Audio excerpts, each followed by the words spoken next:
আজ করেছি দেখো কলমি শাক ভাজা, শুকনো লঙ্কা দিয়ে ভাজাটা করেছি। আর করেছি পেঁপে আলু একটা নিরামিষ তরকারি করেছি মাখা মাখা করে। তো এদিকে দেখো সব নিয়ে বসে পড়েছি। আর করেছি আম ডাল, আম দিয়ে আজ একটু টক ডাল করেছি। তো এই গরমের সময় একটু টক ডাল খেতে খুবই ভালো লাগে। এদিকে আমি আর মা একসাথে দুজনে খেতে বসেছি, মেয়ে তো নেই। তো মা আর আমি একটা খাবো।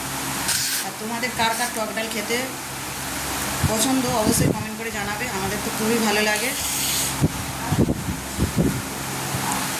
আর কলমি শাকটা ছিল কচি কচি শাক একেবারে। আর গরমের সময় টক ডাল খেতে খুবই ভালো লাগে, শুধু খাওয়া হয়ে যায়। তো আমরা খেতে থাকি বন্ধুরা, পরে আবার কথা হবে পরে অন্য কোনো ভিডিওতে।